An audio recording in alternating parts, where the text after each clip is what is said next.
And it wasn't long after that that I started to have these out-of-body experiences, which kind of raised some really serious and interesting questions about what was going on. I was like, wow, what was that?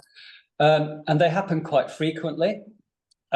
So when I did a bit of research, I came across Bob Monroe's books, Journeys Out of the Body, and looked up the Monroe Institute and became fascinated by Bob Monroe's brainwave entrainment technology to induce altered states of consciousness.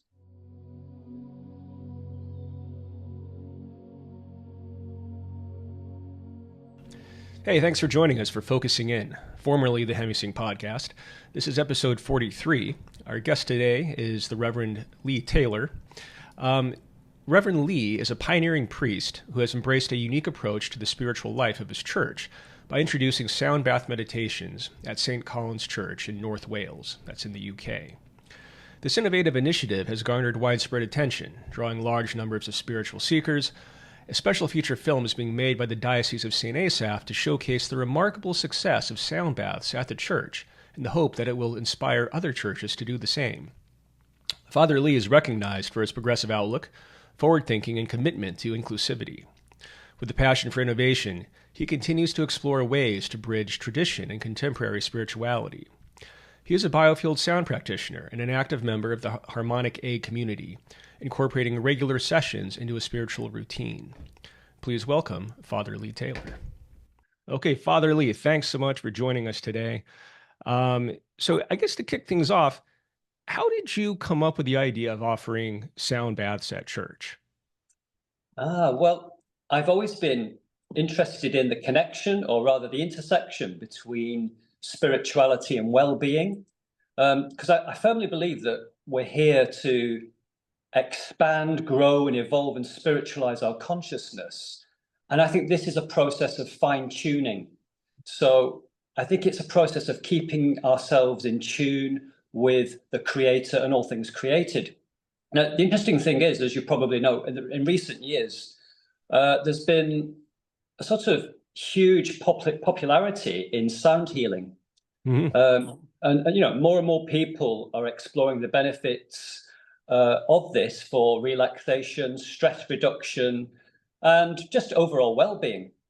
And I believe that integrating these practices into our church activities on a regular basis is a natural extension of our mission to nurture the whole person, body, mind, and spirit, but also to create an inclusive and welcoming space where people can feel a sense of peace, feel connected, and actually explore their spirituality on their terms and in their building, because the church in the local community is not just there for the churchy folk, it's actually there for everybody. It's a public space. So yeah, I've been reflecting a lot on this and the Bible's full of passages about the need to be still and listen to the voice of God. You know, Psalm 46 says, you know, be still and know that I am God.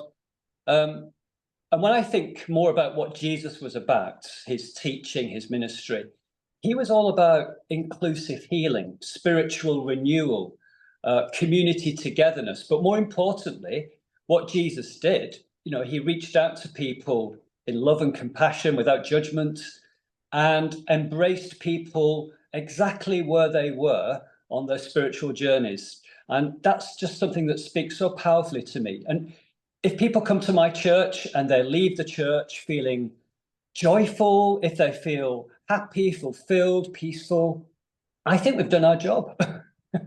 That's very cool. In the U.S., at least, sound baths are still something that you typically have to seek out in, you know, alternative venues for spirituality. I'm just curious, you know, what type of reception you've received, both from the clergy and from your congregation. Yeah, well, I think the response has been overwhelmingly positive. And it certainly sparked off a new conversation about what church is or what church should be in the future. Yeah. A lot of people have engaged with it with a sense of curiosity and engagement with faith. there have been some people who've been skeptical because it's, they consider this to be a major departure from church tradition. One person did write to me and say, why are you turning our church into a new age center? And I said, well, do you know what? At the end of the day, these are just labels. Yeah. We get so hooked up on human constructs about, this is Islam, this is Christianity, this is Buddhism, this is Sikhism. And actually, for me, I believe all these religions are different expressions of the same ultimate reality, which is source. That's it. Yeah. We shouldn't get too hung up about labels. You know what I mean? Totally. So let's try to get a bit more underneath some labels here. So when we talk about a progressive and inclusive church, what does that mean to you? For me, an inclusive church embraces diversity. It fosters an environment where everybody feels welcomed and valued and safe, but also a place that is open to new ideas and practices, while being rooted in the core teachings of love, compassion, and justice, which was the message of Jesus. And I don't think you can go far wrong if you remain rooted in those core teachings and practices. Interestingly, we've got a welcome statement on our church notice board and on social media. And I'm going to read it out to you, if I may, because it's attracted a lot of attention. People like it. And it says this. It says, welcome if you're just browsing, just woke up, or just out of prison. Welcome to those who are single, married, divorced, widowed, gay, transgender, confused, filthy rich, comfortable, or dirt poor. Welcome if you are more Christian than the Archbishop of Wales, or haven't been in church since little Jack's christening. Welcome if you're having problems, or you're down in the dumps, or if you don't like organized religion. Welcome if you blew all your money on the horses, if you work too hard, don't work, or don't know anything about church. Welcome if you believe in God some of the time, none of the time, or all of the time. Welcome seekers and doubters, saints and sinners, regulars, visitors, friends and strangers. And I think that says it all for me. Yeah, that was awesome. That definitely clears it up. So I think we've covered that. So you've also got a background in biofield sound, as I understand that, or as I understand it. Is that the same thing as biofield tuning? Or could you please elaborate?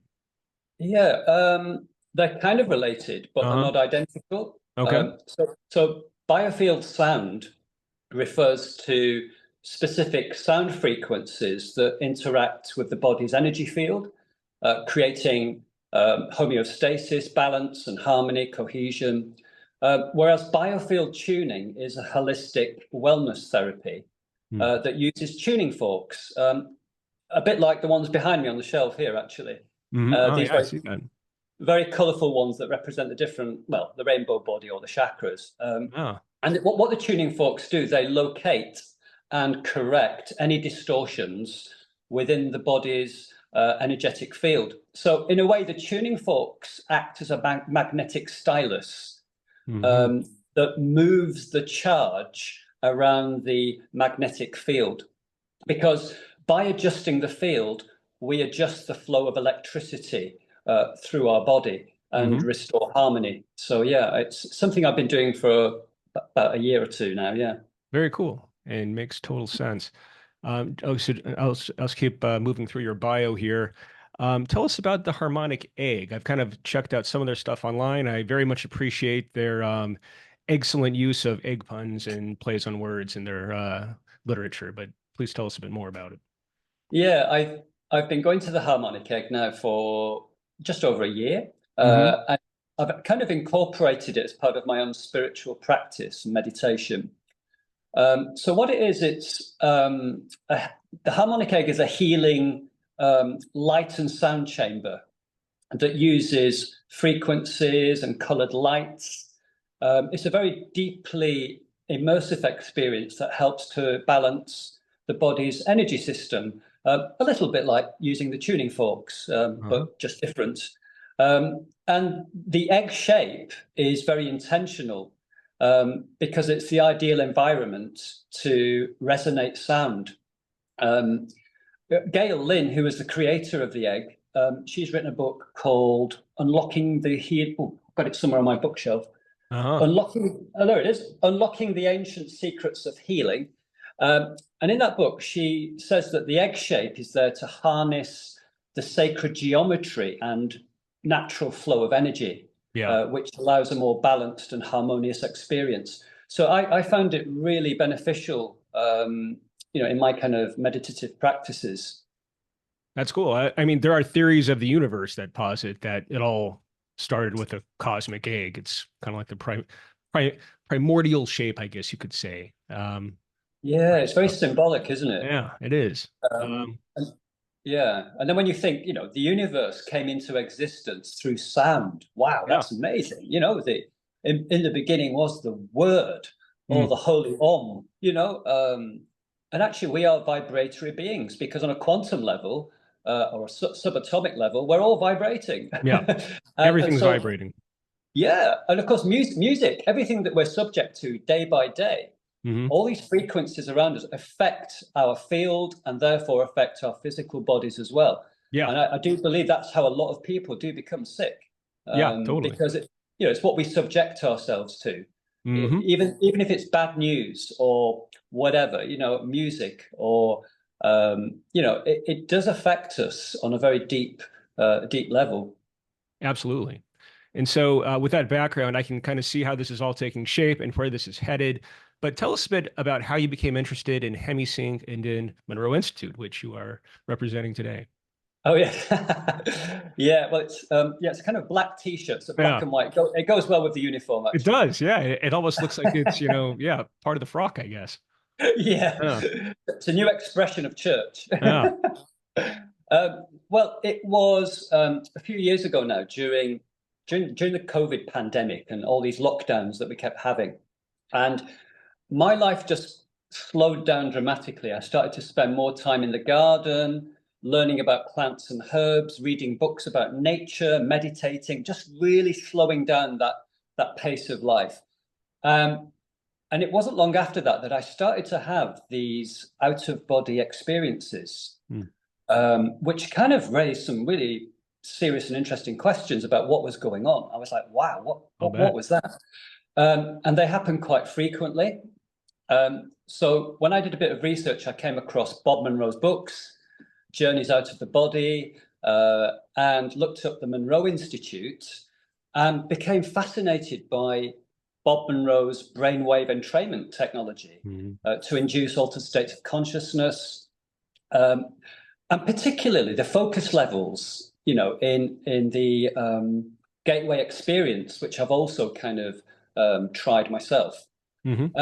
And so I thought, actually, it's interesting. These focus levels, these different sort of territories or energy systems, as Bob calls them, that represent different planes or levels of consciousness, reminded me a lot about what the church mystics have talked about in centuries, gone by.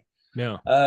Because in the Bible, we find, Jesus, for example, talks about, in my Father's house, there are many dwelling places. There are many levels or mansions. St. Paul talks about being out of the body. He talks about the third heaven. Yeah. And so I started to piece all this together and think, actually, are there parallels between this kind of reference in scripture and, what Bob Monroe was setting out to do through these focus levels? So it's fascinating for me.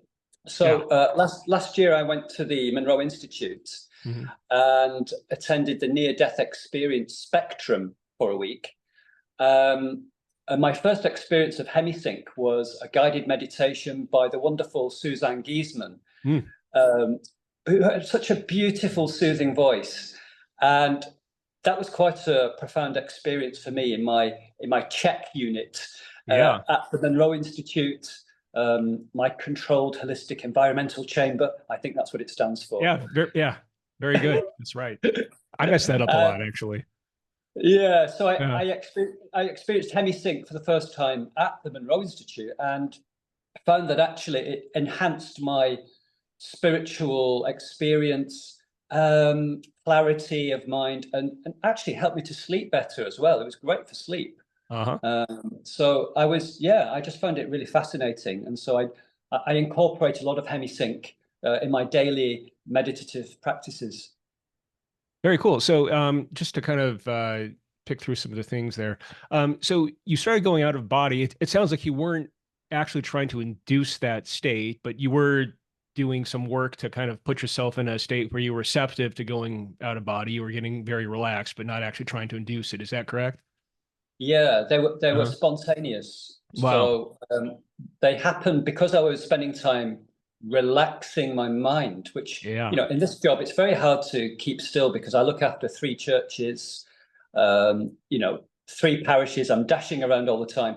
But during that period of stillness, I was just relaxing my body, relaxing my mind, focusing on intention in meditation, connecting with God, and these spontaneous, OBEs happened. Hmm. Um, and I just find it really fascinating because, you know, it's, I think it's really important to have authentic, personal experience yourself, to actually know for yourself that you are more than your physical body, which, Absolutely. which is the refrain of the Monroe Institute.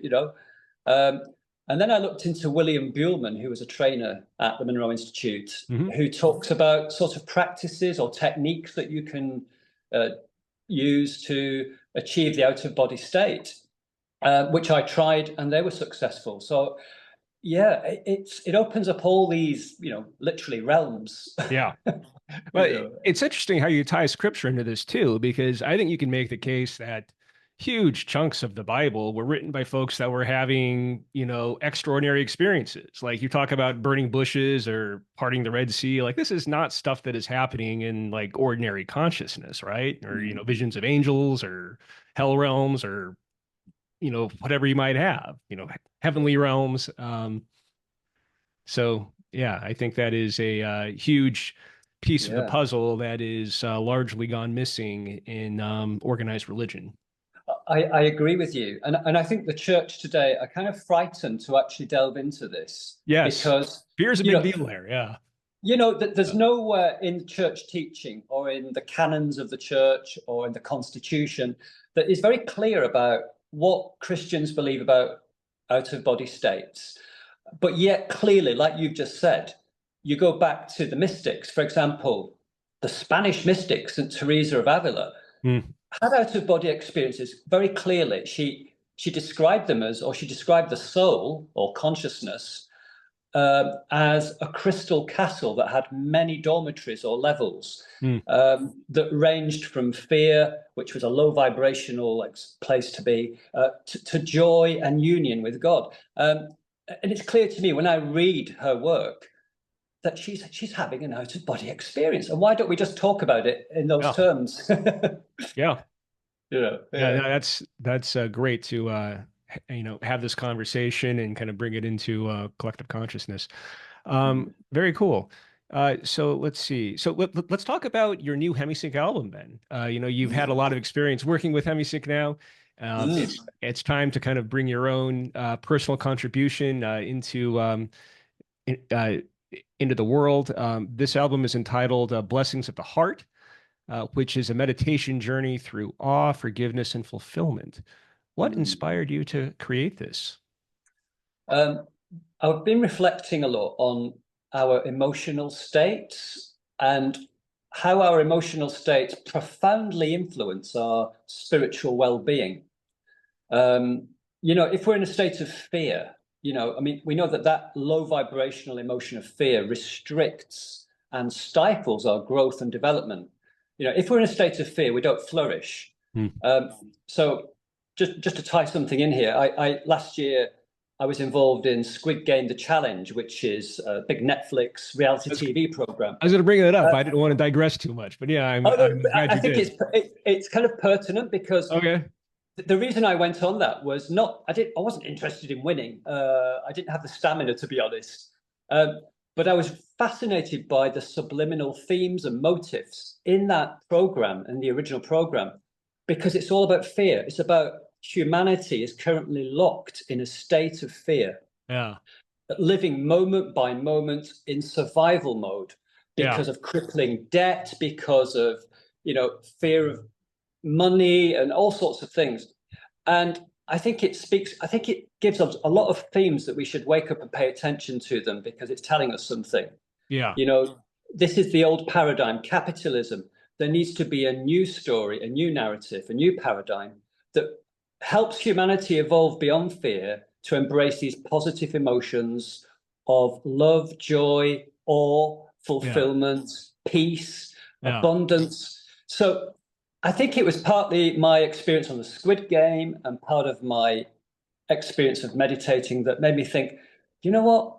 We need to get out of this rut. We need to get out of this fear. Yeah. And, you know, life is fast paced. It happens so quickly. Technology is advancing. We don't have time to embrace these positive emotions enough Yeah. for our personal growth and development. Anyway, so one day I was meditating and I believe that I channeled the energy of Jesus. Hmm. I sincerely believe that was the case. And during this meditation, it came to me like a really quick download. And it said like emotional frequencies in the Lord's Prayer. And I was like, wow, emotional frequencies in the Lord's Prayer. So I started to explore the Lord's Prayer petition by petition. And if you Uh-huh. break it down, you've got, you know, hallowed be your name. That's the feeling of awe. You've Ah. got your kingdom come, fulfillment. You've got give us this day our daily bread, abundance. Forgive us our trespasses, forgiveness. Wow. And deliver us from evil. You've got protection. And I was like, oh my God, I think Jesus is telling me I need to do something with this. And Wow. Hemi-Sync came into my mind. I thought, why don't I create this Hemi-Sync meditation called Blessings of the Heart? Oh. Because, you know, our emotional states have a transformative effect on our hearts and minds. You Mm-hmm. know, and what we think and what we feel send a very powerful electromagnetic charge out into the field. You know, we have to be very careful about what we're thinking, what we're feeling. Every day we should check in on ourselves. How am I feeling today? You know, Yeah. what kind of a place am I in? So I think this meditation is really inspired to help people check in on themselves regularly and cultivate these wonderful, joy-filled, you know, emotions. Wow, that was awesome. I did not expect that as the origin story for this particular exercise, but wow, great stuff. Of Um, course, but it's not religious. It's not a it's religious, not, no, you know, it's it's for everybody. It's inclusive. yeah, and it's direct experience that is inspired by religious text, which I think is beautiful. So let's go into awe a little bit more. But what what qualities do you notice or do you want to call out that are cultivated or inspired by awe? Um, for me, awe is something that it's an experience or a feeling that connects us to mystery. Yeah. I don't think we have enough mystery in our lives. You know, I love a sense of mystery. I love gazing at the stars at night. Hmm. You know, climbing the mountains and the hills, and wow, you know, wow, the sense of mystery and grandeur of creation. So I'm hoping that this will inspire wonder Hmm. when people meditate upon this frequency. Yeah, that's awesome. And you were sort of touching upon this earlier in discussing, the burdens of modern life and of capitalism. I think for me, like awe kind of cuts through some of the cynicism of modern life. I think a lot of us wear cynicism as a kind of protective mechanism against disappointment, whether it be our leaders, our institutions, jobs, relationships, whatever. Mm. Um, and awe kind of helps to cut through that. And the Yeah, beauty of nature, again, I think is very helpful in instilling awe. yeah, absolutely. I think you're right. I think we live in a world now where we're kind of programmed to question everything, motives behind people's actions and what they say and what they do. Yeah. You know, cynicism. But yeah, there's we don't have time and space to carve out to actually spend time with our families for the day, go off into the countryside and do Hmm. something awe-inspiring. You know, it's so Hmm. important. Yeah. Um, yeah. Cool. How about fulfillment? Anything you want to call out there? Fulfillment arises, I think, when we align our lives with our true purpose or our higher Hmm. selves, you might say. I'll say God, but I use all these interchangeably. God, creator, ultimate reality, universal intelligence, it's all the same thing, actually, Yeah. in my view. But I think when we align our lives with our higher selves, our true purpose, our destiny, then we can experience a deeper sense of contentment and satisfaction. Again, these wonderful feelings of, ah, Yeah. we just need more of this. Yeah.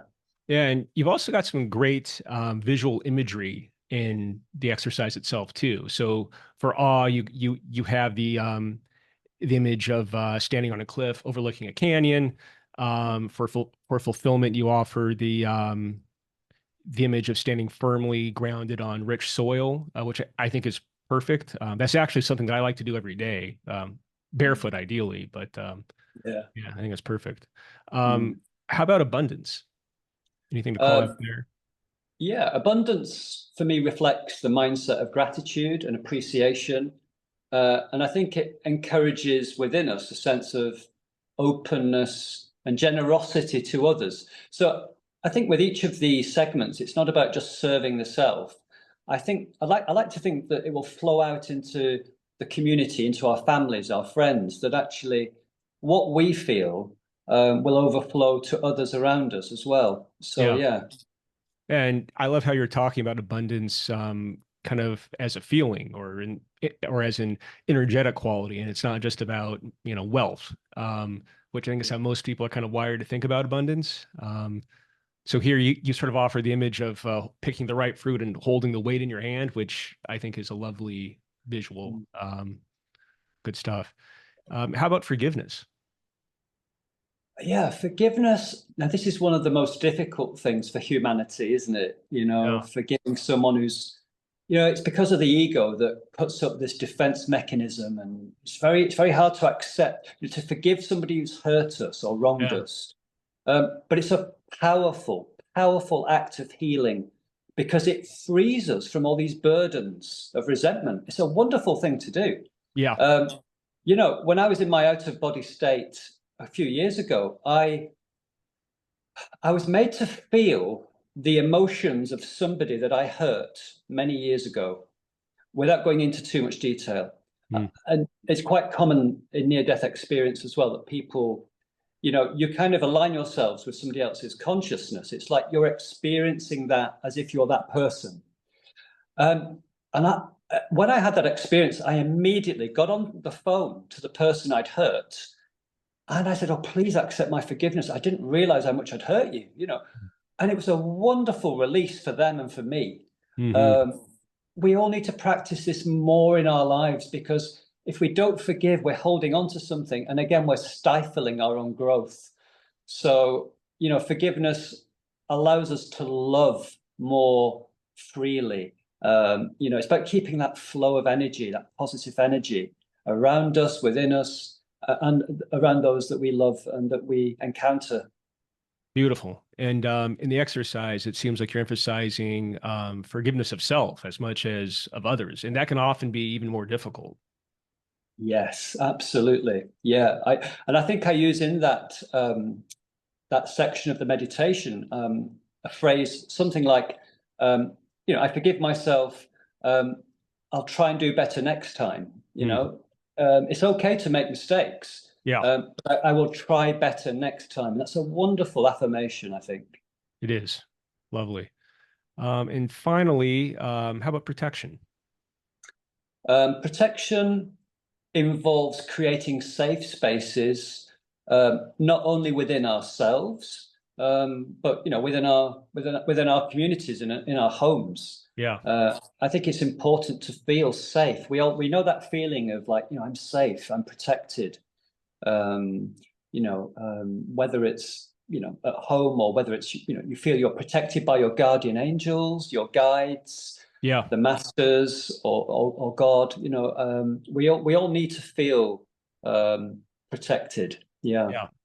Lovely. And I think you actually set the stage for this beautifully with putting awe up front, because to me, again, like awe kind of cuts through any sort of false sense of protection or defense mechanisms that we might have. And then here at the end, you're experiencing kind of authentic protection, which is beautiful. And then you're closing with gratitude. You want to talk a bit about gratitude?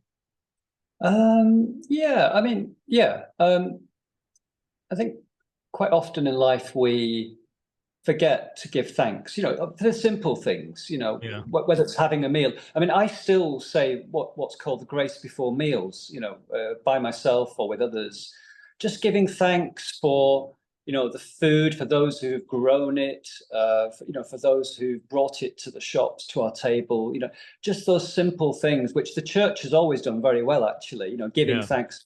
In fact, it's one of the things we do every morning in morning prayer.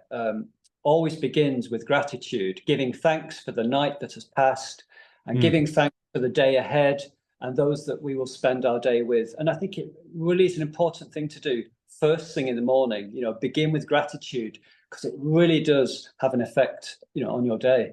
Yeah. Awesome. And as you and I both know, gratitude is the final piece of the gateway affirmation. We find that it tends to amplify the whole process. So very appropriate and fitting there. Cool. Well, I think folks are going to love this. Anything else you want to say about this exercise? Any specific benefits people can expect? Anything listeners should be looking for as they kind of step through it? Well, I hope that people who engage with it will experience a deeper sense of peace, a stronger connection to their spiritual path, and an increased emotional resilience. But most importantly, I hope that they experience greater joy, greater peace, and clarity and purpose in their lives, and leave those, those low vibrational emotions behind: fear, anger, resentment, judgment. Put that away, embrace those higher frequencies, because they are transformative, for the heart as well, because the heart's a really intelligent sensor, as you know, the institution or the organization HeartMath have shown that there are about 80,000 neurons in the heart. Yeah. It's an intelligent sensor, and it's got its own field that extends beyond our bodies. And if we put all our focus on the heart with everything that we do, then we're expanding that heart center, drawing in positive, loving experiences to us on a daily basis. So I just hope that when people do this meditation, that they really focus on the heart center. Yeah, I think that's great. And I think for the heart center to fully function, there has to be healing. You can't be holding on to negative emotions. And this exercise really helps to work with that by cultivating positive emotional states. So I think that's a great fit. And how about for you personally, Father Lee? Do you have any upcoming projects, initiatives, any other Squid Game type competitions coming up? Oh, nothing like Squid Game, never again. But I've got an interesting thing happening in church tomorrow. Tomorrow is what date is it? Today's August 13th, so tomorrow would be August 14th. Yeah. So August 14th is the feast day of St. Arnold, who is the patron saint of beer and brewers. So in our church tomorrow, we're having a free beer tasting event in honor of St. Arnold. So it's a great way to bring the community together. It's not a service. It's just a community event where we celebrate the saint who was a great advocate for beer. Yeah, and very important. Yeah, absolutely. I love beer. And I'm reviving an ancient 17th century prayer, which in Latin blesses beer so that it would be a salutary remedy for the human race. So that's what's going to happen tomorrow. Meanwhile, every month I lead Gregorian chant workshops in my church, because I love Gregorian chant. It's so, ethereal. It's so heavenly, literally off this planet. I'm sure the monks. I love them too. Yeah. Oh, it's just wonderful music.